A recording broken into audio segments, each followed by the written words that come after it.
Aren't y'all tired of these clout-chasing, no-chemistry-having, over-the-hill gatekeeping radio podcast hosts who just provide no culturally concise commentary? We actually got something for that. This is Touchdowns and Tangents, your weekly spot for NFL takes, topical tangents, and context for the culture. So, tune in, because you never know if you're going to get a take, a tangent, but either way, it's a touchdown. What's up, good people? Take 2.5, Touchdowns and Tangents, your Thursday night spot for NFL takes, topical tangents. Of course, it's a Sunday today, recorded live. Had some technical difficulties this past Thursday. First, power went out in my building for no reason. Locked us in the house. Then we had to go to the Pirate Studios. They had their own technical difficulties. Long story short, we didn't get an episode. But my guy, my partner, the dude to the right, other half of Touchdowns and Tangents, Kenneth Frank James Berry. He worked so hard that we had to put on an episode anyways. Top of the evening, everybody. Yeah, it wouldn't have really sat right with me to like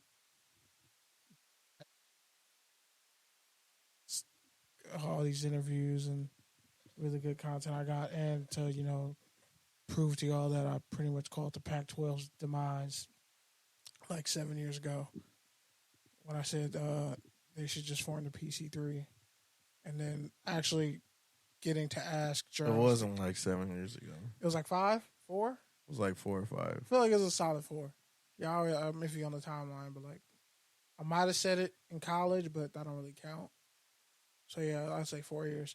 About 4 years, I'm like, the Pac-12 really should kind of do their thing. But yeah, technically, it was Thursday. I went to USC's. USC held their second ever media day, which was really dope. A lot of athletes came through. I didn't interview everybody, but I got a lot, and some people I'll talk to longer than You should just save that for next week. Yeah, I'll save it for next week. Because you haven't talked about Pac-12 Media Day. Yeah. Plus, I got like one more Mountain West Media Day sound from your cousin that you might want to listen to. You can post it on Anchor. Yeah, that's fair. Yeah, but anyway, yeah, Pac-12 stuff. It's got a lot of interviews this past couple of weeks, so thankful we can kind of finally get this going and get the sound working. It's kind of always something that happens like every 20 or 30 episodes. So, but yeah, for those who don't know, since the Pac-12 Media Week, Media Day, whatever, last week, in case you missed it, Kenny basically went viral because he asked the question that everyone was thinking, basically asking. Not everyone was thinking. It was kind of the elephant in the room. That's fair. But yeah, so Kenny asked, basically, because he asked last year about the Mountain West and Pac-12 potentially merging together, but that was in consideration, and pretty much scoffed at the idea and shot it down. Should I just play both back to back? So this year, Kenny pretty much asked him, like, hey, so are you guys still worried about losing teams, or is that just, you're just moving forward, not worried about that? And the commissioner pretty much was like, oh, no, everything's going to be good, blah, blah, blah. And then, 12 hours later, Colorado was out of the Pac-12. So, did not age gracefully at all. But, yeah. You want to play the clip? Yeah. Let me play the one from last year first. I don't think you need to play it. Just all play right, it. cool. Play this one. Bet.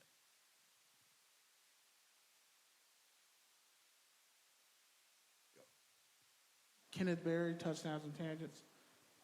In regards to, obviously, the Big 12, they talked about last year, and even this year, they're open for business. In terms of them potentially poaching schools, is that still a major concern, or has it kind of been nipped in the bud privately?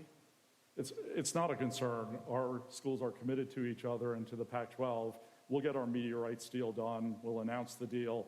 I think the realignment that's going on in college athletics will come to an end for this cycle. And then the truth is we've got bigger fish to fry. You know, there are incredible opportunities and also challenges in front of college athletics. And I need to be able to work with all of my colleagues in Division I and particularly in the A5, and we'll do that. And we'll move past, you know, kind of all the bitter squabbling of the last year, and we'll work together to make college athletics better. Yeah. Bitter squabbling, bigger fish to fry. We'll announce our media deal. Man, I want to see it, but if he gets fired, they're going to just play this on repeat. Of a Drake meme where he says combination. Now, like, was the sense in the room, like the energy in the room, how did it compare versus last year? It was a little bit more hurried this year, and they kind of split it up. So, like, there were how they did it last year, I feel like was probably a little bit better because the coaches were on the main stage and the players were off to the side, to where you could ask both players questions, and they go like 30, 45 minutes at a time. This year, it was like they brought a player on stage. They brought the coach on stage first, and then they brought two players on stage, which that I actually liked. Because how they did that was not only did they do that, they had it split off to where there were breakout rooms, so you could go upstairs and kind of do your individual interviews up there. And then you could also, like, come down. I said, no, I'm going to stay here. I just stayed in the main room the whole time and just kept peppering people with questions. Shout out to former Oregon Ducks legendary defensive coordinator Nick Aliotti. He shouted me out. He was like, "You're the MVP today." A lot of, like, my fellow colleagues and even one of the cameramen dapped me up, went out of his way to dap me up. It was a very refreshing feeling, and feels like I finally, like, that journalism degree was kind of worth it. It was pretty dope and all encompassing. But aside from that, because it's not about me, the mood in the room after that, but mostly it was he kind of set the tone with where it was somewhat of annoyance. Like he was he got annoyed after I asked the question last year. Like, got really annoyed. And then it kind of just, everybody jumped on him after that. And then he kind of had the continued annoyance where he just starts the whole thing with, I'm going to answer all the non-football related questions, and hopefully we'll have some football related questions from Merton Hanks, which I did, which kind of got poo-pooed off.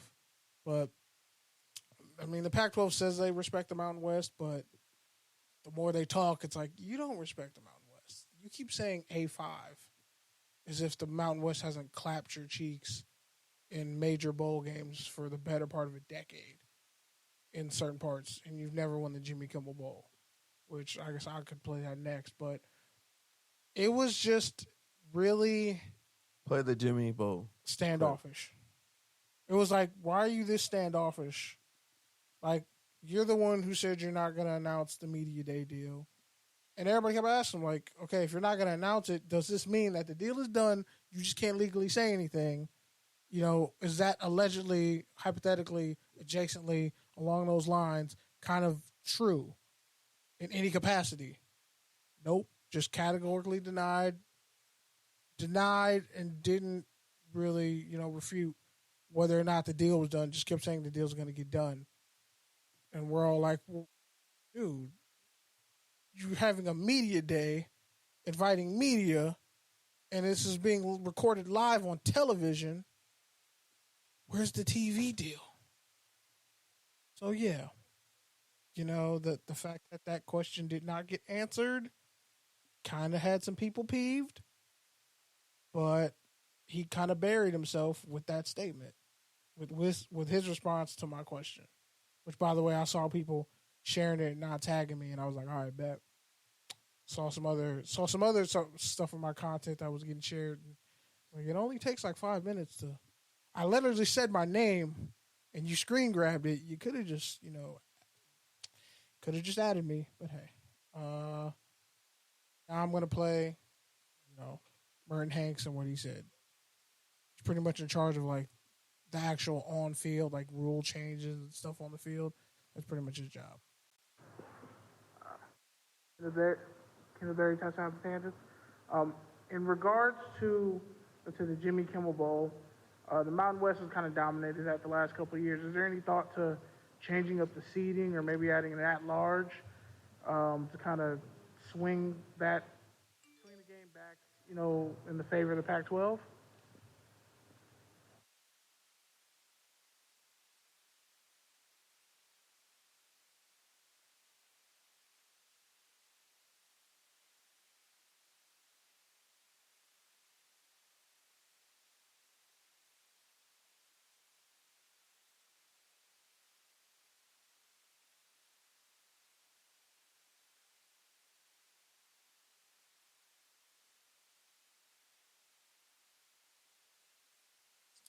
Yeah.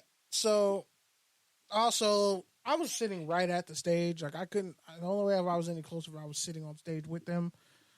The playback was kind of crappy when it first started because it was a really high ceiling and it's in a nightclub, and a lot of their mics weren't working a couple times, but it eventually got settled out in the sound. But yeah, it's like you haven't beaten the Mountain West, and man, it's the 4-seeded Pac-12 school against the Mountain West champion, but there are 4-seeded Mountain West schools that have beaten Pac-12 schools.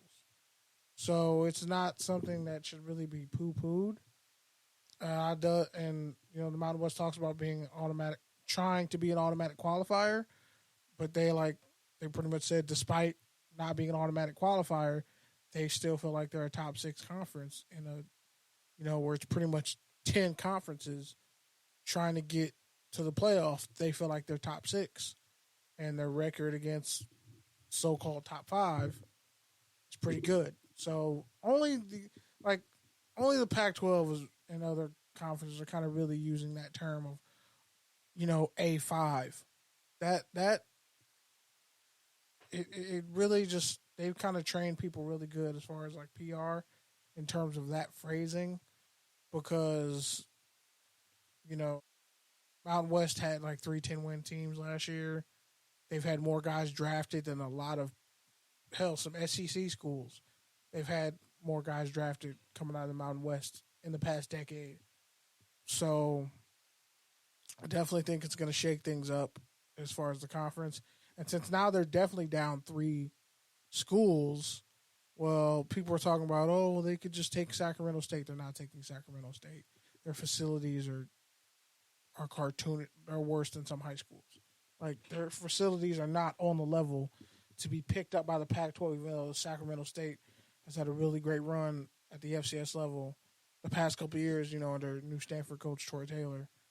And he also said he wouldn't poach any players from his school.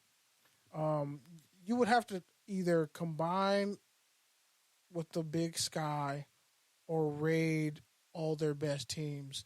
And I'm sorry, I'm just not trying to see Montana in the Pac-12. You trying to see Montana in the Pac-12? I don't know how much of a selling point that is. That's not a big market. The Big Ten, even though Rutgers isn't good in football, New Jersey is a good market to be in. Maryland's a good market to be in. Now you take USC and UCLA, and now you have the LA market. And it's probably going to drown out anything the Pac-12 gets. Because USC versus Iowa is normally like it could be a Rose Bowl, it could be a big time bowl game. Now you're just gonna see that on a random November or wherever they play. So Pac-12's kind of in trouble. They got some master plan we don't know about. I don't think. Let's say if they did add an SMU and the rumors are true, that's not really moving the needle at all, whatsoever. You got the one school in Texas the Big 12 didn't want. So they're in trouble. They officially only have 9 teams now. And if Oregon and Washington end up going to the Big Ten, let's say Oregon State, even though they double down on their commitment of Oregon State and Washington State, or even all the Arizona schools and Utah decide to go to the Big 12, that's another 3 teams. Now the Pac-12 is 6 teams. If Oregon and Washington leave, now it's 4 teams. Now you're dead. Now you have to combine with the Mountain West to stay alive. All right. You've been talking about this for 4 years, man. Move on to like what people are actually talking about. That's what they're talking about. And allegedly, reports are coming out, Arizona might defect this week. So we'll see what happens. All right. Play some players or head coach. Got you. I think I'm going to start.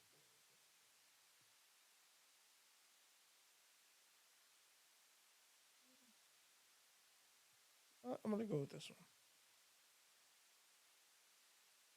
First round pick. Caleb, you lose a first round pick in Jordan Addison. And you also lose, a trusted veteran like Travis Dye. How much more dangerous do you expect this offense to be? And how much better have the receivers who gotten since last year? Yeah.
This might be the worst clip you've ever played.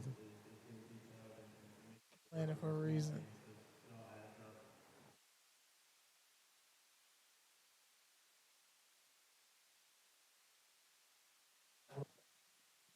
Now, Caleb, because what I pretty much said was like, you're losing first round talent. Like, how are the guys around you getting better? Because everybody literally asked him, hey, how did you get better this offseason? It's like, bro, he won a Heisman.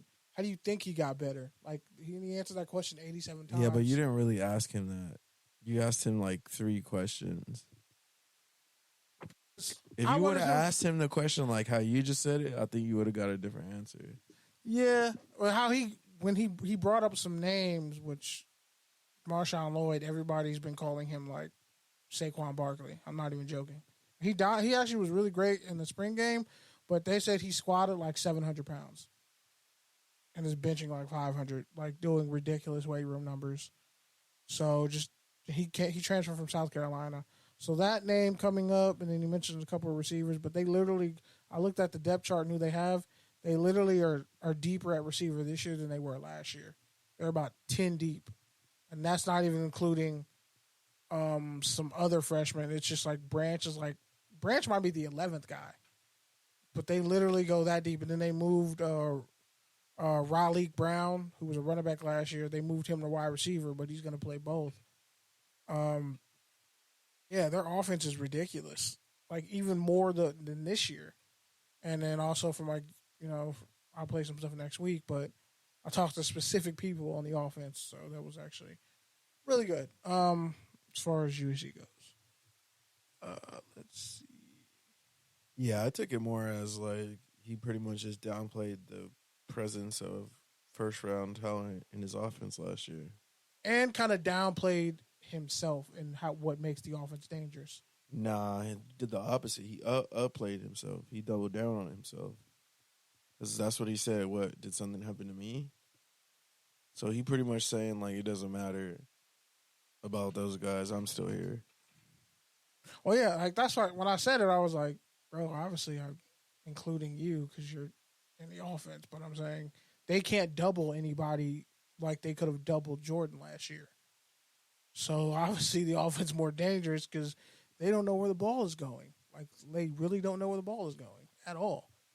So and the receivers, but your question would it lend itself to that kind of an answer. It could have came out better, but yeah, he ended up giving me like the answer I figured I would get. I don't even think he gave you an answer, bro. He just went down a rundown of names, fucking bullshit.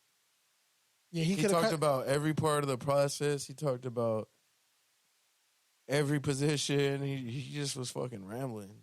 He was kind of giving like everyone the presidential kind of speeches, like as far as that. So I wasn't the only person who kind of got answers like that. But thankfully, some of the questions I heard, I was like, bro, why would you ask him that? He just won a Heisman. What do you think the answer's gonna be? But anyway, whatever. This. Let's see, I think it's this.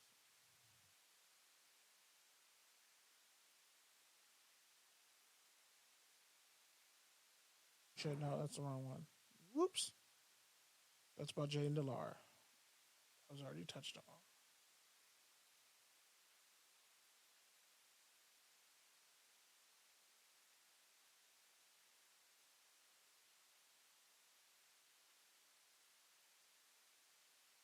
After the bowl game,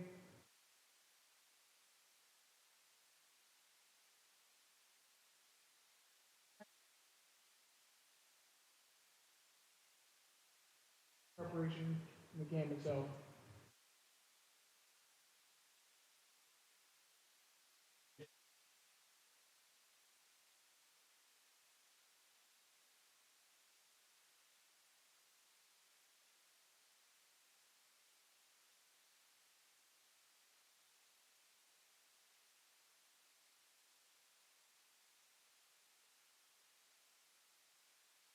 There's only been a few teams.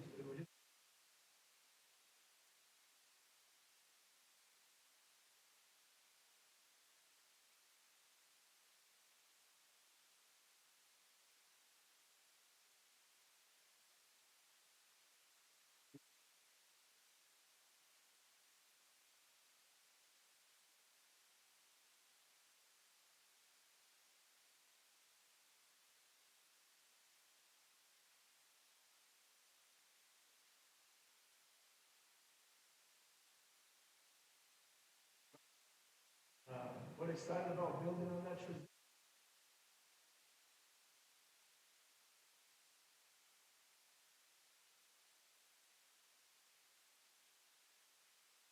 No, I take away nothing but positives from that weekend. That was a cool answer. That was kind of Washington State head coach. Buried the lead, but it was good. He so they lost both coordinators before their bowl game. Henley, the Chargers linebacker, opted out of the game. Then another linebacker transferred. Then they lost two of their receivers, and another receiver was hurt. So they were literally down to like Robert Farrell and pretty much some freshmen. And they got beat pretty badly by Fresno State. So, and he was mad. He was mad about the whole guys, poaching transfers before a bowl game. He was not happy about that at all. Because their best receiver last year transferred to Oklahoma State. I forget where another guy went. And then I think they had a guy get paid like $100,000 or whatever to go to Miami. And yeah, he wasn't happy about it. So when you lose both your coordinators, your starting middle linebacker, your two starting receivers, going into a bowl game against the Mountain West champion and get beat soundly, yeah, I could see the frustration. Could definitely see the frustration.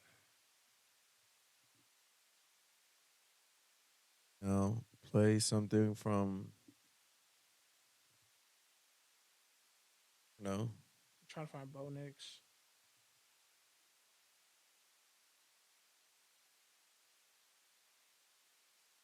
Something interesting from one of the lesser teams.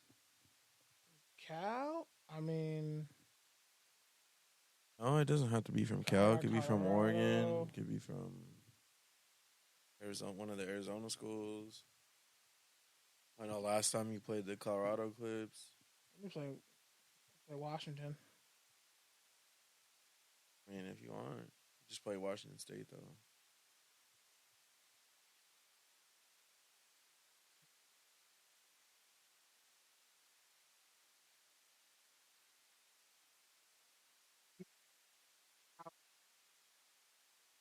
How much do you feel like is still left out there? And when you think about the losses that weigh on you more than the success of the season?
That was the Washington Huskies. They went 11-3 last year, blew out Texas in the Alamo Bowl.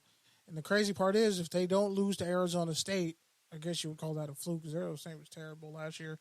If you don't lose to Arizona State, they're in the Pac-12 title game because they beat Oregon. Still got to go. The fact that Utah was there and whooped up on USC, and now Washington didn't play USC last year, so arguably the game of the year would be Washington, USC, two guys who are going to be NFL quarterbacks, Michael Penix Jr. and Caleb Williams. And Michael Penix Jr. led the nation in passing yards last year. He broke a bunch of Washington school records, and they went 11-3, but they still kind of felt like the season was a failure. So they're actually even better this year. They lost a couple guys. Jackson Kirkland, I think he's on the Packers now. But it's going to be real interesting because Kalen DeBoer has turned this program around quickly and elevated them very quickly.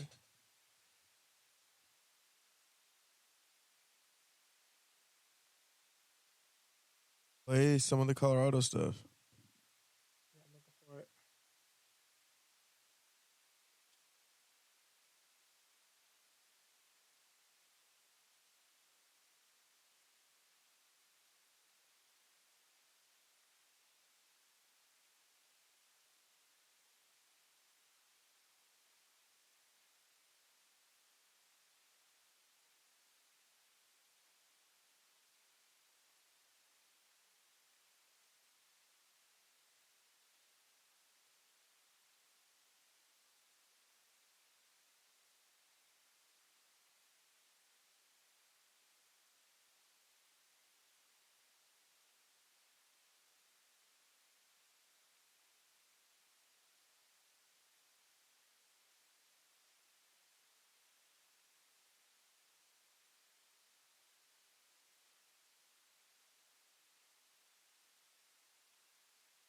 Uh, what makes you feel like you're one of the best quarterbacks in the Pac-12 and the country? I've been here before.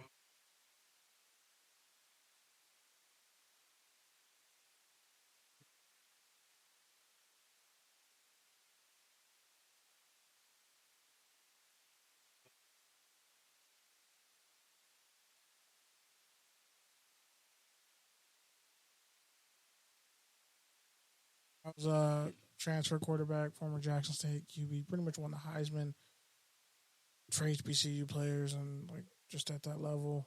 Shadur Sanders. His coach, who was the defensive coordinator, Dennis Kelly, kind of went in and said, you can't punish him for who he played against. You judge a quarterback off production, you know, talent, skill, and wins. And he won, and he was productive. So you can't like point the finger at him and say, "Oh, he's a lesser QB." Now it's really interesting because where are you going to rank a guy like Shedeur Sanders in the Pac-12 when honestly they're about like 5 deep? Like you go Caleb, Michael Penix Jr., you got Bo Nix, you got DJ Ukulele, you got Jalen DeLara, and honestly you can put Jalen DeLara at 3 if you wanted to. Bo Nix really led the charge for Oregon, but that's 5 guys right there. And Ukulele played at Clemson. So that's 5 guys, and then Shedeur comes in. It's going to be real interesting how like this Pac-12 conference is loaded, and they have been very successful with transfer quarterbacks. So that's going to be really interesting to see how that goes. I think this is Oregon's head coach.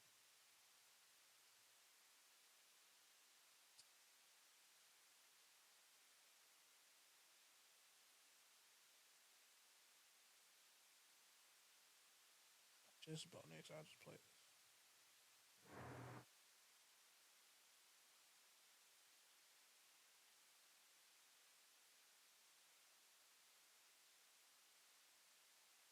Coach Lane talked about how you're kind of a family baby.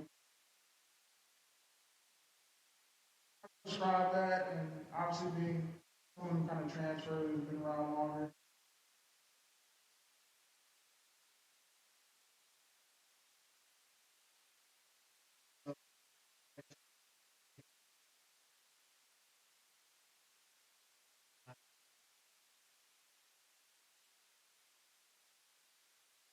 Get them over at the house, and Coach Lang and Sophia are out of town.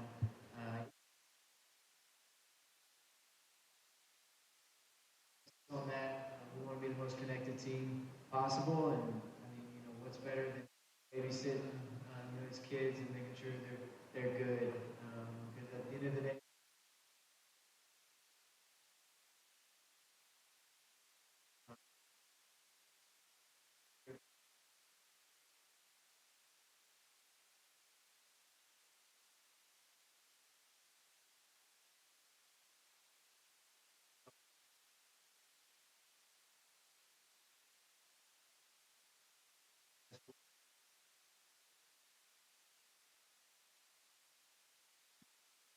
So he's at the University of Miami now, Cam McCormick, on his 8th and 9th year of eligibility.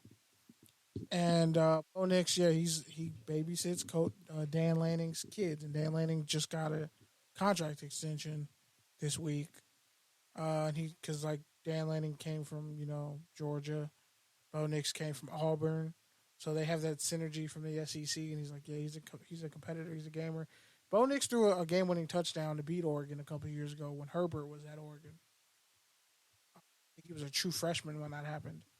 So kind of comes full circle now that he's the Oregon quarterback. And something I want to play for UCLA, Chip Kelly. He said something really dope. Then I'll play what Justin Wilcox said from Cal. All right. Can Rob it? Yeah, pretty much. Everything else I can kind of hear later.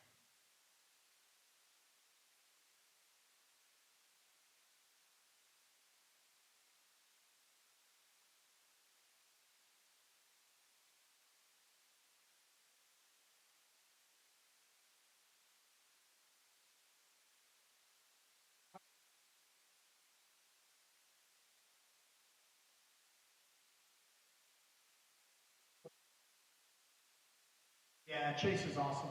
He's the ultimate student athlete. He graduated.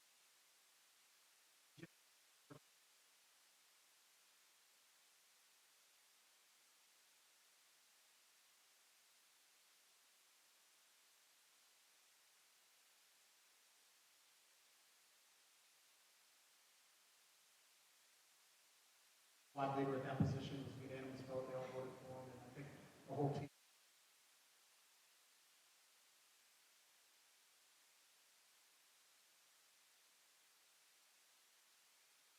Chip Kelly last year had a bunch of super seniors, Dorian Thompson-Robinson being one of them, and lose all those guys. But Chase Griffin was still there doing exactly what he's doing now with NIL initiatives and all that. He was doing that last year, even though he was a backup. And, it'll be interesting to see who ends up being a starter this year. But he's doing a lot of big things, and it's affecting not just the players at UCLA, but kind of all across the country. So I thought that was really interesting. Like, for a guy who's not even a starter, how much his leadership kind of empowers the whole team. So that was kind of really, really interesting to hear from Chip Kelly. Lastly, let's go. You want to hear from the Cal players, or you want to hear from Justin Wilcox? I could just play the Cal players. Whatever, it doesn't matter. Let's go Cal players. That's out of Kansas Network.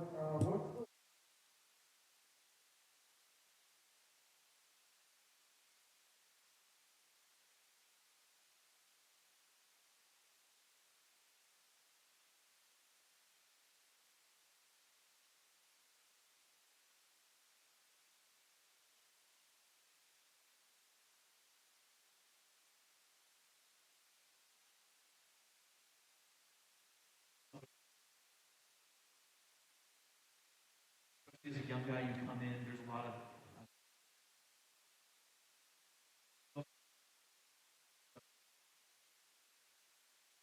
who I want to be as a leader and as a person.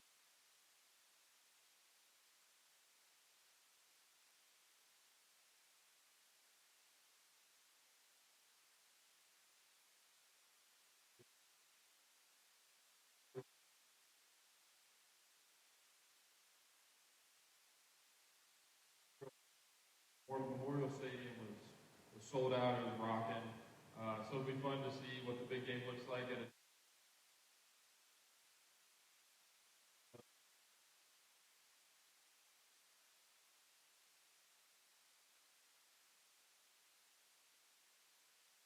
All right, so Matthew Cindric, the offensive lineman for Cal, and then I think it's Troy Sermon. His dad is Peter Sermon, former NFL linebacker. He's a coach at Cal now, but he was originally at Washington, so he transferred over. And yeah, I mean, Justin Wilcox, the head coach for Cal, was pretty much just like, there's been a lot of attrition at Cal. Their best linebacker had 17 tackles against UCLA. 4 days later, he gets in the portal and transfers to UCLA. Some of their best receivers and safeties, like the last 4 years, have all declared early for the draft. You got Cameron Bynum, who declared early. You got Ashton Davis. They had a couple other guys, and then COVID really decimated their roster, like, badly. Like, even during the COVID shortened season, Cal was, like, screwed. And they just lost, their quarterback, I think it's Jack Plummer. I think he's at Purdue now. But, Cal lost a lot of people, yet they still managed to stay competitive. Justin Wilcox is now one of the longest tenured coaches in the Pac-12 at 7 years. So he's got a lot of 6-year guys, 5th-year guys on the team, and it's finally coming to fruition for them this year. So should be an interesting Pac-12 season. Think from the Arizona teams, because you played every other state but Arizona. Well, here's the thing. I'll play Arizona State, but with Arizona, Jaden DeLar pretty much was accused of sexual assault of a minor, and it's been hounding him for about 6 years now. He made a public statement. Head coach Jed Fish made a public statement. Pretty much, the investigation found that he neither was found guilty nor confessed to being guilty. And on top of that, it was a minor. It was like his junior year of high school, so can't really say anything anyway. Sophomore, junior year of high school. So nothing could really... They pretty much just said, we have to trust the people in his life who were around him at that time, who speak to his character and his innocence. Nothing else we can really do. And as far as they're concerned, he's in good standing with the university. Everything else, he kind of broke down and cried on stage when Eric Lampkins I asked him, like, how are you doing as a person through all this, and how long has it kind of affected you? And he said for the past 6 years, and he said at this point he read a legal statement and said, like, I really just want to keep it to football at this point. I wish I could tell you the truth and everything that happened, but I'm not going to break the law to tell you what happened. So there's that. It comes Jordan Clark, Arizona State.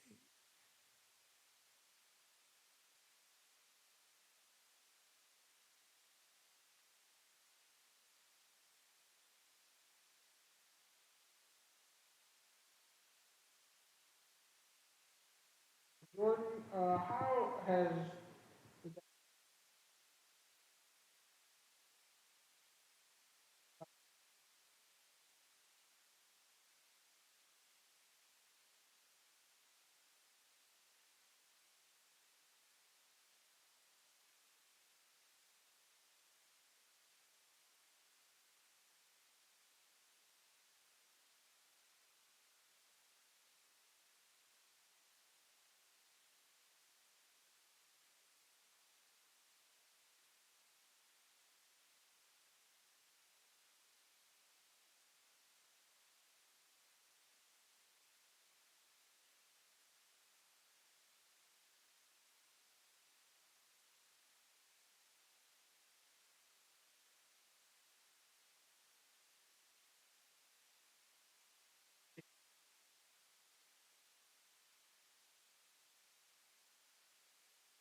Mike Wallace is a deep cut. definitely Ole Miss GOAT? Ran a 4.33. As far as speed, he might be the closest to Deshaun Jackson that I've seen.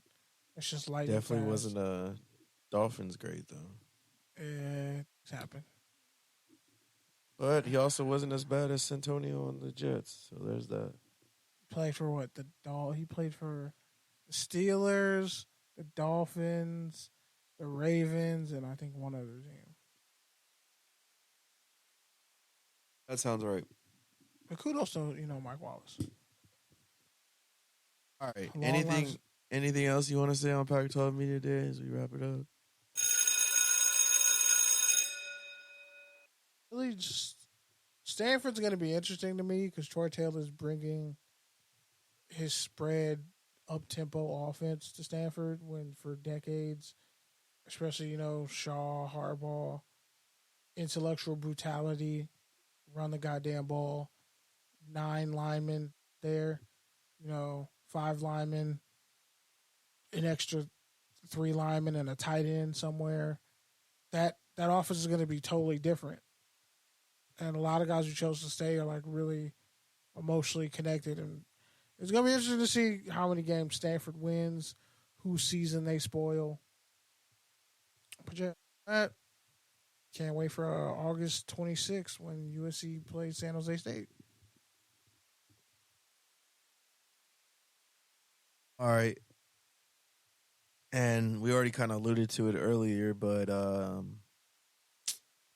Colorado has officially declared that they're leaving the Pac-12 after a 13-year stay, going back to the Big 12 where they spent 62 years and before they come into the Pac-12 when nobody asked for them. Well, yeah, I mean, it's crazy. The Big 12 is going to be a super mid-conference. Nah, I think they're gonna get a lot of. They're gonna have a lot of rankings in between, like let's say 11 and 20. Kenny, I'm pretty sure that's the definition of mid. Nah, see, I'm pretty sure that's the definition. No, mid is like 8 wins. You can't be like ranked fucking 20th with 8 wins. That's disgusting. I guess. Like, there's gonna be one team that's gonna go on a run. They'll probably sneak into the top 12. But, like, everybody else is going to be mid. Cincinnati going to be mid. So, basically what they already are.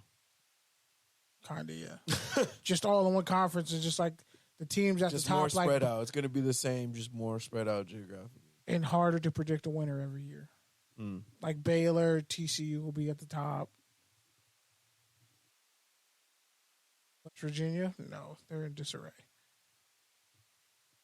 All right. And then also here on college football, you have a Harbaugh expected to get 4-game suspension for recruiting violations.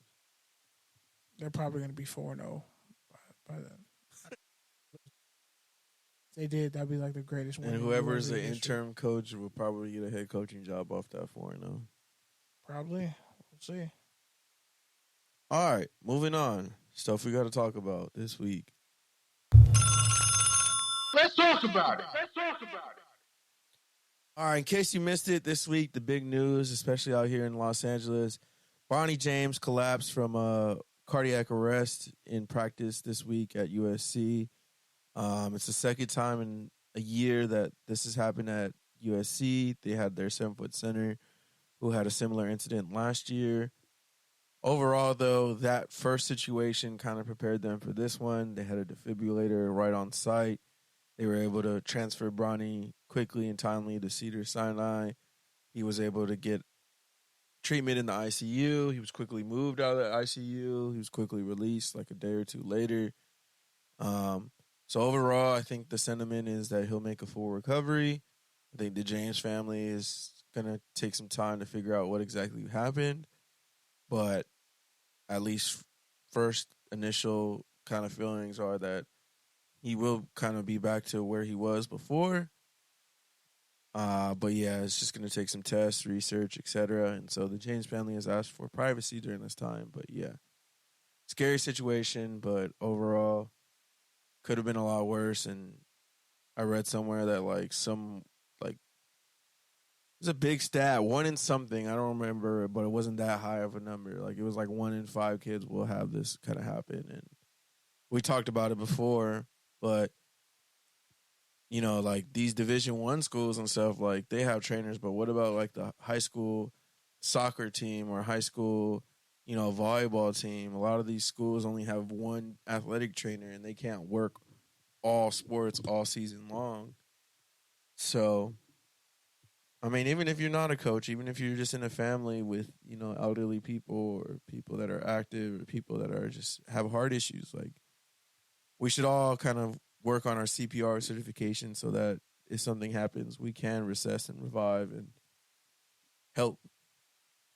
Anything you want to say about that, Kenny?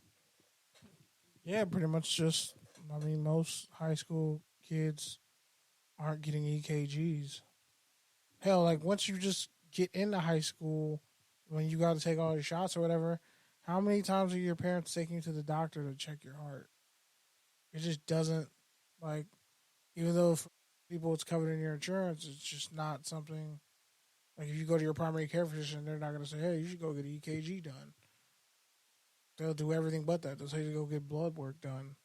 But you should be getting the EKG and blood work probably the same times of the year. About 3 times a year. So, you know, just consider that. Yeah, I don't know about that. That's kind of expensive, but if your insurance covers it. I mean, even if your insurance covers it, you still got deductibles and co-pays and things like that. There's a lot of people with excellent insurance and they're not paying for it. I'm talking to them. Everybody else, just get 1 a year. Yeah, even the people with the best insurance now is more expensive than people with Medi-Cal. Which is kind of sick, but yeah, the whole system's broken. So what are you going to do? Speaking of other injuries that happened this past week, Jalen Ramsey was carted off the field with the leg injury. It's reported he had a torn meniscus. He will be out till December. It's definitely a torn meniscus. Yeah, they said 6 to 8 weeks initially, but now they're saying December. I think it'll probably just depend. Joe Burrow also suffered an injury. He was also carted off. Strained calf. Non-contact calf injury. He's also expected to be out like 6 to 8 weeks. So nah, it's just a couple weeks. Really, weeks is what coach said. Is weeks. No set number. Yeah, but the thing is, it could be faster. It could be longer. Not like I'm telling you exactly what he said. I heard the press conference. But with that kind of, it wasn't 6 to 8 weeks. Yeah, but with that, there's no way for that injury to really recover without rest. It's closer to like 3 to 5. So it could be faster. It could be longer depending on how much he does on it. We know he probably won't play in the preseason. I can tell you that much. That's why the calf injury is really tricky. It's a tricky injury, especially because it connects to so many other things. So if he's hobbled, it could potentially mess up the rest of his leg. Not to mention, the offense was really kind of changed this year to like adjust to Burrow's mobility, and so they were hoping to use him on the run a lot more this year and out of shotgun a lot more. So that might also change, regardless of how long he's out. And then the big news this week, Jim Irsay put his foot in his mouth per usual, was just pretty much called out agents saying that running backs need their own CBA, saying that, you know, it's not good faith to all of a sudden say this after all the powers that be have negotiated on a CBA that we just signed. And then pretty much after that, his own running back, Jonathan Taylor, who was already looking for a new deal, I think he's a free agent next year or in 2 years. I think next year's contract's up. Yeah, so after that, Raiders passed on him, by the way. reportedly, Jonathan Taylor requested a trade. So, yeah, the plot thickened. Because, you know, pretty much his agent came out and said it's bad faith to not pay your best offensive player, his best player, period. Jim Irsay's like, we take better care of our players than anybody in the league, and he knows that. Also, he said, if I died tonight and Jonathan Taylor was out of the league, it would keep moving. Like, it wouldn't matter. Like, where it's a blessing and a privilege to be in this league, which a lot of people said is kind of slave master talk, and it kind of gives off that vibe. I mean, it's not wrong. Like all the running backs said, we are the only group that gets punished for our production. We get punished for doing well. Justin Herbert definitely didn't get punished. All right. Moving on. Touchdown and turnover.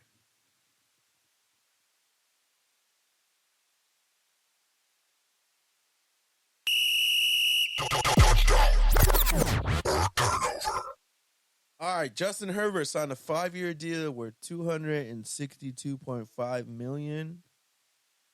Touchdown or turnover, Kenny?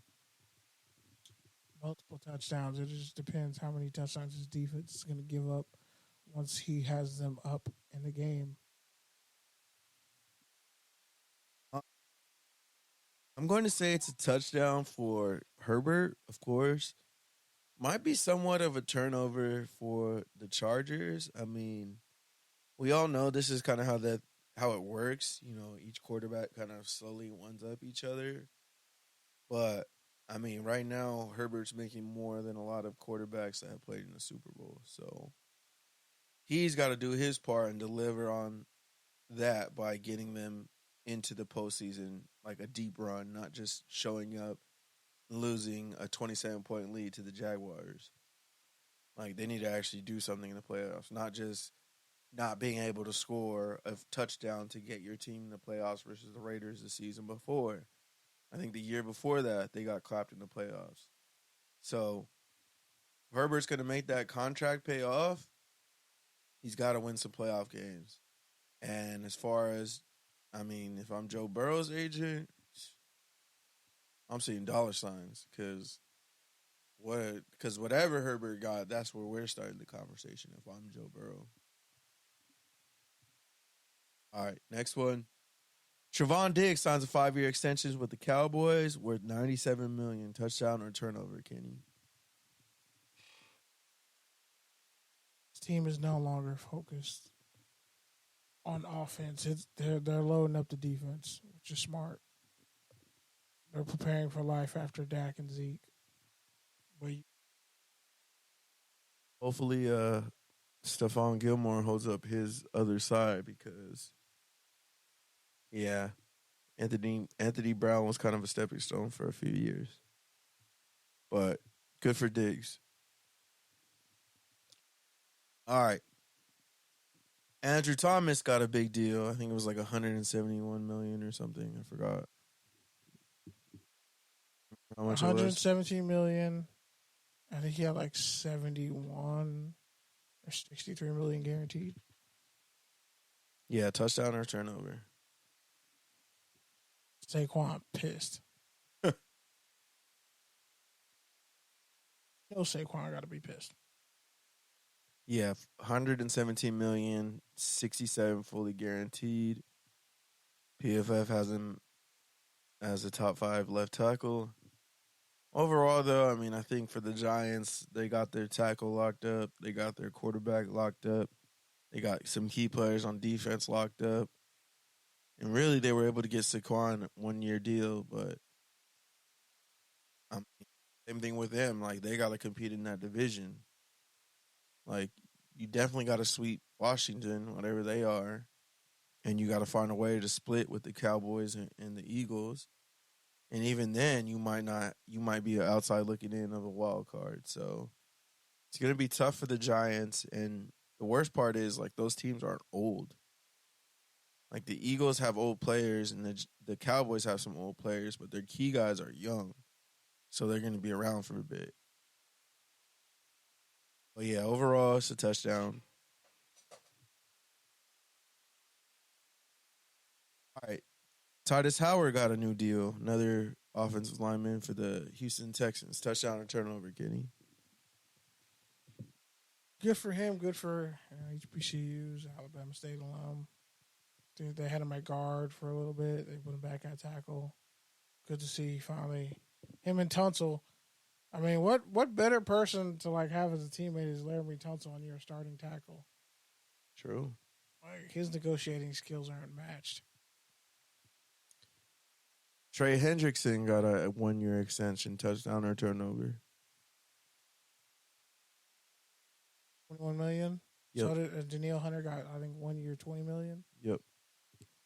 I mean, good for them. Might as well get the $20 million this year. If everything pans out, you negotiate another 3-year deal. Yeah, I think it's a touchdown for them. I mean, when that defensive line really went in transition a couple of years ago, and Hendrickson's kind of been the vet leader steadying the ship. So good for him. As far as Hunter, I would also say it's a touchdown because at one point they were talking about trading him. He wasn't even working out with them. Might as well get him that 1 year, $20 million deal and figure it out because that Vikings team is also in transition. All right, Cole Kmet got a 4-year deal. I think like $80 million or something like that. It was like 4 years, $50 million, $32 million. Yeah, that's something like 50. Yeah, touchdown or turnover.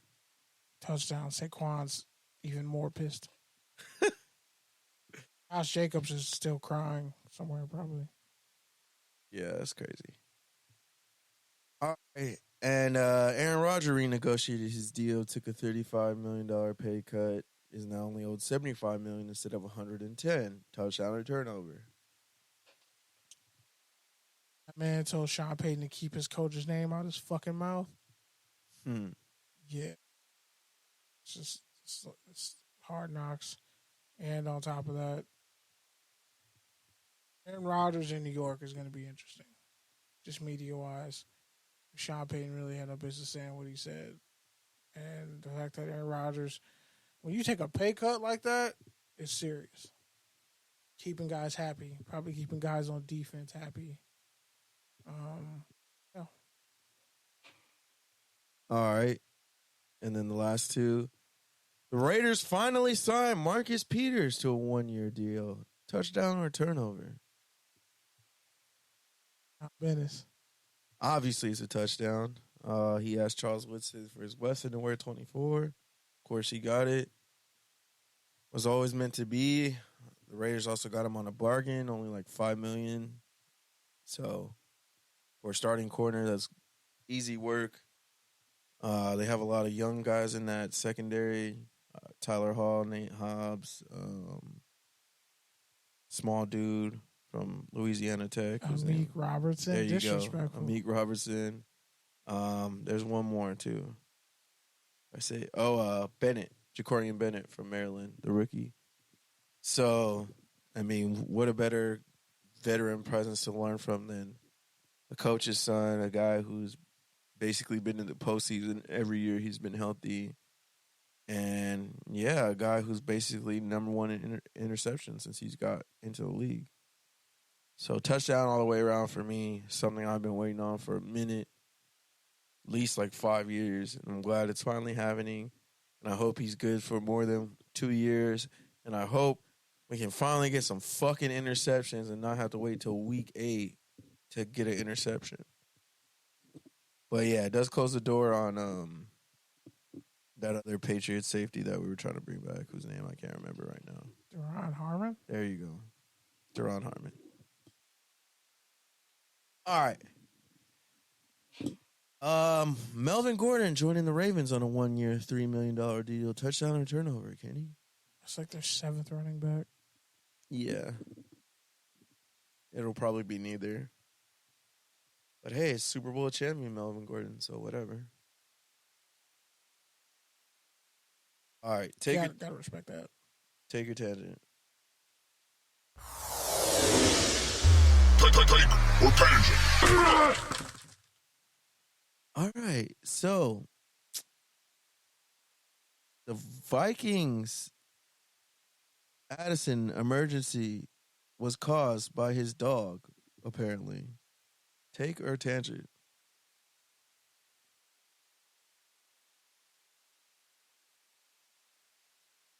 It was a dog.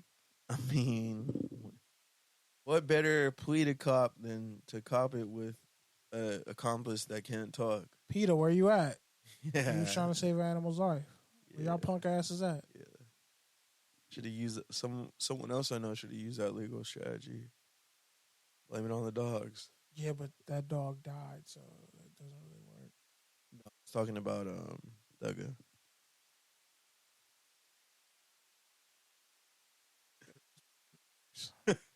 Pretty sure. Yes, I'm just leave that there. I'm gonna leave that where it is. All right. Jimmy Graham's making an NFL comeback. He's reuniting with the New Orleans Saints on a 1-year deal after taking a year off, traveling the world. Take your tangent. Graham was right. All those years ago, he was right. Pay tight ends receiver money, especially if they're catching 16 touchdowns in a season. That's crazy though. Like Jimmy Graham was right. He really did try to pioneer for these guys, and he kind of got. And they really used him as a wide receiver. They didn't use him as a tight end. And he really got his career derailed for it because even though he eventually got the money, he got traded. Sent him to the Siberia Seahawks, where Titans go to die, and he's pretty much just kind of bounced around since. But yeah, I mean, I think it's a good way for the story to end. We all know Derek Carr loves big, old, slow tight ends, so he's not that slow though. I know, but in retrospect of how fast he was before, I'm sure he's slower. But yeah, they have a bunch of tight ends already anyways, but hey, whatever. Doesn't hurt. And then let's move on to fair or fade. Sean Payton calling out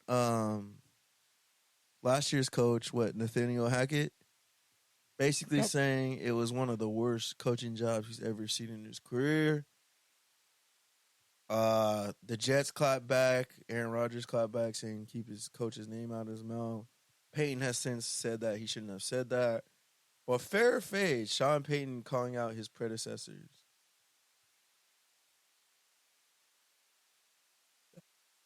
Careful. Tread lightly. Because if Denver sucks or Russell Wilson plays bad, Saints shine quick. They're going to be like, oh, so it was Drew Brees and it wasn't Sean Payton. Oh, Sean Payton did ruin Reggie Bush's career a little bit. Just saying. It's going to open up a can of worms about, so was it Uchiwali or one Mike? Was it Tom Brady or Belichick? Was it Drew Brees or Sean Payton? Is it Russell? Is it Sean?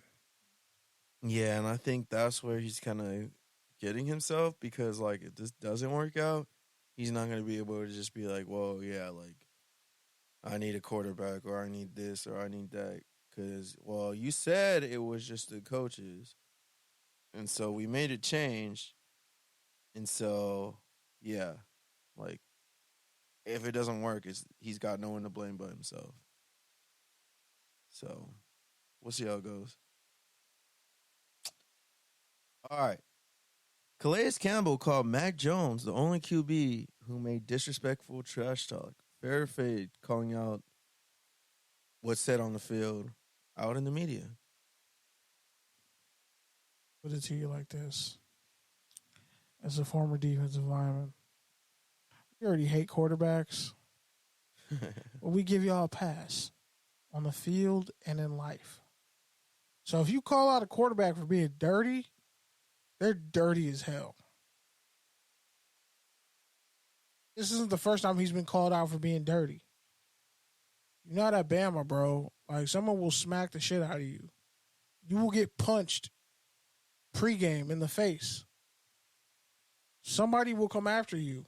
And I don't know if your teammate's going to necessarily fight for you that hard. Belichick doesn't mind a dirty player, but he does mind a dirty player who throws interceptions and costs you games. All right. What people don't realize is D linemen, even though we are very violent in the trenches, there is a code of respect, honor, and conduct, and a line you don't cross. Because I might have to kill you after the game in front of your family if you cross that line. You see what Aaron Donald did. Obviously, the fact that he's a hothead and technically somewhat dirty, but it takes a lot to piss a defensive lineman off to where they want to rip your head off and just lose their mind. It takes a lot, especially if you're a quarterback, because we already know we can whoop you. So, yeah, Mac Jones, not looking kind of great. It's not looking great for him out here right now. Yeah, I think the biggest thing is it's not the first time he's been called out. 1, 2, he's barely holding on to his starting job. And 3, like, it's Calais Campbell. He's, like, really become one of the most respected godfathers in the league right now. Man of the year. So, yeah. I'm listening when he talks. Next up, Mike Shanahan basically compared Sam Darnold to Steve Young, saying, quote, "It took Steve a while to get going." Fair or fade? Comparing Darnold to Steve Young. This is not. It's worse than Clay Helton playing hero ball with Sam Darnold and now making him a better quarterback. This is like, bro, your first 3 films flopped. Like, why are we going to watch the 4th one? This is like Disney dropping that Haunted Mansion movie in the middle of fucking August. August. And Lakeith Stanfield, don't get me started on him, but you literally could have dropped this movie in December. And why are you trying to compete with Barbie and Oppenheimer, 2 movies I refuse to see just because it's stupid as fuck? I'm just refusing to see those movies. They're not stupid as fuck, though. No, one is history, one is, like, culture. They both got incredible. I don't like glamorizing. Barbie has been getting incredible reviews. Like, everybody's like that movie, even people that don't like Barbie. It's like a very. I'm not saying it's not a bad. It's a very satirical movie about culture and the city of LA and SNL, California girls. Oh yeah, so like I need to go to a movie to see that. Well, why don't you just go to you told me, you tell me with all your Marvel. You haven't movies. even seen most of the Marvel movies, bro. Movies. Let's not do this. Just go see it. By the way, you can miss shit, Secret bro. Invasion. You don't have to see Secret Invasion. Don't waste your time. Just go see it before you talk shit. I'm just not gonna see it, and I'm definitely not see Oppenheimer. Like, bro, don't fucking. It's what I don't know what's up with all these white dudes who like to make movies glorifying like people from the Holocaust or people who fucking were in wars, who created shit that killed millions of people. Like, what do y'all get off on? It's like Civil War reenactments. I don't understand why y'all get off on that shit. Even if it's history. Guess what? A lot of these people don't even understand who's history and who's on the wrong side of it. A lot of these kids don't even understand like what happened there. Like, a lot of people don't even understand. Like, it's just a big joke. Like, people don't really understand There's that. Like, books people don't read. Yeah, we really basically blew an island off the face of Earth. And there were indigenous people living on it. So they fail to realize. You know, like the Tuskegee. Wow, they won't make a movie about the Tuskegee experiment. They won't make a movie about, redlining. And when they do make movies, what does that have to do with anything? I'm saying, like, it's just weird. Like when we realize when you make movies about shit like that. Okay, like the people events, that you're talking about, then if that's your point, other then side don't of go it's see. like, if that's your point, then don't go see any fucking movie. Like that doesn't make any sense. like Marvel is because you're going and seeing movies that are being Marvel's made make-believe. to distract you and that are make believe, that are taking away budget, attention, time, resources, all the things that you want to go to your passion project. Have you seen Spider-Man? I don't know what You to saw tell Spider-Man, right? Yeah, that was a fucking masterpiece, right? Okay, first off, it was good. What we're not gonna do is I wouldn't call it a masterpiece. Okay, the first one was much more of a masterpiece than this. The first everything is always better, bro. You've been trying to push that soundtrack on me for like 3 months, and everyone else. It's kind of cool. And you drop it in the chat, and no one reacts to it, and it's sad, bro. I almost want to give you a pity like or listen. Don't you ever give me a pity like? Nah, I only drop it because it's situational. Bro, you've dropped it in like 3 different group chats that I'm in. 2. And nobody's responded. Situational irony. Whatever. That's the only reason why I drop it. Whatever. But it's like, okay, you talk about Oppenheimer, but like you fail to realize you haven't even that seen shit had it. real world consequences. No, like I'm not denying the acting because there's some great fucking actors in that movie, and I'm sure it's a great film. Nolan really does a great job with historical pieces, but I'm just saying, like, glorify movies like this, like we can't. Okay, yeah, so Oppenheimer was a great movie. Well, did you Google what happened after that? Because it's pretty fucked up, right? Oh no, you just went to go see a movie, not realizing that no, this happened. Some shit got blown up. People died. It's not just your entertainment. Like I can go watch Super Mario Bros. And not be like, well, holy shit, maybe I should like go to a Yoshi support group. Like, nah, you can watch Oppenheimer and realize, oh fuck, yeah, American government tripping. Like y'all out here playing with these weapons of mass destruction. Y'all doing a lot. Y'all doing a lot. That's all I'm saying. I don't like movies like that. I don't care to see movies like that because the real world complications were much more severe, and Hollywood's just gonna pat itself on the back by giving this movie all types of Oscars and shit. Okay, you still don't really have a valid reason for not seeing Barbie, but okay. I don't want to fucking watch Barbie movies. I don't want to watch it. Why? I just don't want to. Why? Nothing about it I find entertaining. Why? Even people that don't like Barbie are saying that it's one of the great movies a good movie. of the year. I just don't feel like going to go see it. It's a great movie. Hey man, if my sister wants to go see it, she's like, "Hey, let's go watch Barbie." That's very genderized, Kenny. I'll go watch it. That's very. My sister fucking played with Barbies, genius. You don't have to play with Barbie to watch the Barbie movie. That's the whole thing, bro. Okay, I have no motivation to go see the movie. Okay. There's nothing that connects me to the movie that I would want to go see. Okay. If somebody says, "Hey, let's go watch all it," those trash ass fucking Suicide Squad flicks. First off, I was not excited for Suicide Squad. Okay, it's fine. I wasn't happy but you hate that I sat through. You hate watched them all. Hey man, the food prices were good back then. And also, watching Star Wars, it was like, all right, well, at least it's fucking Star Wars. Even though we know, let's be honest, that last trilogy was ass. We know. We know it. I won't rewatch a Star Wars movie made by Ryan Johnson. Anyways, the Dolphins signed Eli Apple. In case you don't remember, Apple and Tyreek Hill had a whole social media beef last year. So fair fade. Dolphins bringing in Apple, and now he's Tyreek's teammate. Either he's a camp body, or they're just going to be fighting every day. This might be a Ken Lucas, Steve Smith Sr. situation. But also, Tyreek Hill can't afford to be punching anybody right now. You know, he's kind of on thin ice. All right. Speaking of thin ice, the Netflix quarterback series was turned down by Dak, Geno Smith, and Justin Fields. Fair or fade, turning down the quarterback reality series. Justin Fields and Geno, at least, are the ones who have come out and said that they rejected it. I mean, There's been plenty of pieces down on Dak. People calling Justin Fields a running back is disrespectful as fuck. Because if I put your favorite quarterback on the Chicago Bears last year, they looked like ass too. And he still managed to rush for over 1,000 yards and be pretty good as a quarterback in a couple games, even though he had no wide receivers and Chase Claypool.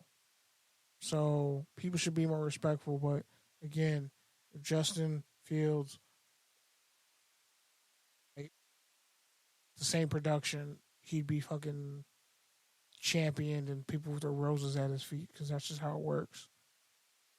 And he went to Ohio State, so that doesn't help either. But also, it's like Johnny Manziel rushed for 1,000 yards. People would be calling him the fucking next great big thing, even if that was his last year in the league and all he did was rush for 1,000 yards as a quarterback. We would never hear the end of it. But I peep it. I peep the critique. But, you know, eventually that's the whole narrative of, like, black quarterbacks getting a raw deal in the media is slowly dying out because there's so many of them who are really good now, and you can't really keep saying that shit without looking racist. But I can understand why they wouldn't want to be a part of it because Gino's story we already know. So it's like, why put yourself through more, letting more people into what you're doing when you're really just trying to hit that next plateau of success to validate everything you've been through. All right, so some stuff that we missed from the show. Seahawks signed Uchenna Nwosu, 3-year, $59 million, $32 million guaranteed. Shout out to him. He's been on a couple one-year deals the past 2 years. So good for him to finally get that longer-term deal. And for those of you out there who didn't know, he didn't even play football until his junior year of high school. So, yeah, Dream Chasers, if you are serious, you can keep chasing it. And then also, man, shout out to John Mechie. He returned to camp after missing his rookie year with leukemia. Some good news there as well. And then also the 49ers signed Frank Gore as a special advisor. So shout out to him rejoining the team that drafted him. They have a ton of running backs, and I'm sure they could all learn from the greatness that is Frank Gore. And I think that's about it, Kenny. Oh, the new Twitter X model looks stupid as fuck. I want the bird back. Simpsons called it, but yeah, looks dumb. Looks so stupid. And I feel bad. Actually, I don't feel bad for the people who have to live next door to that. You're paying $3,000 for a 1-bedroom apartment. You're probably a fucking gentrifier. All right, so let's get into your rant.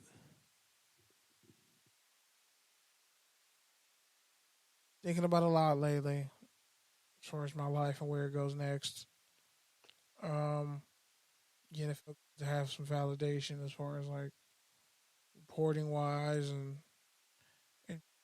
curve on certain things, even if I don't get credit for it at a large scale, or I feel like I should, because a lot of these people who are at big organizations with much more money and teams behind them, when they can go to an event and they got 7 people working for them and all they got to do is tweet, and I got to tweet, get video, edit, do a bunch of shit all at once, figure out how I'm going to make the content work, because you don't want to just post everything in one day and then that's it.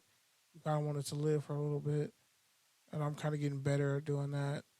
And it's kind of, thankful for the opportunities that I've made good on. Because anybody can give you an opportunity, but you got to make good on it. And I'm in the process of doing that and a couple other things. So I'm trying to keep my head on straight, get prepared for what's going to be a crazy 6 months with NFL and college football and wherever else my life goes. So, all right. For me, it's been a long week. I spent this whole weekend basically training out with some high school kids, trying to help them get ready for the next season coming up. On a new little dive spot, which is cool out in the OC. Other than that, man, it's been a long week, but I'm happy for Kenny. He killed it this week. Did what he had to do. Glad we could finally get it on the air. And Earl Spence Jr. got his fucking ass beat. Good Lord. I heard. I watched like the last 3 I watched the whole fight. It was rounds. fucking embarrassing. That first round, he just kept eating those jabs, and it's like you're just gonna let him jab you in the face. That's probably the last thing you should do. No head movement. Didn't use that left hand. Didn't let his hands go when he should have. He was doing good in that first round, even though he got kind of knocked down. Kudos to Terrence Crawford. He earned it, even though I don't trust black people from Nebraska, but he earned it. All right, well, you can mess with this, TDs_tangents on Twitter and Instagram. You can find this show, touchdownsandtangents.com. Touchdowns and Tangents on your favorite podcast app, anywhere you get your podcasts. And, yeah, that's about it. Have a good week. Peace. Peace.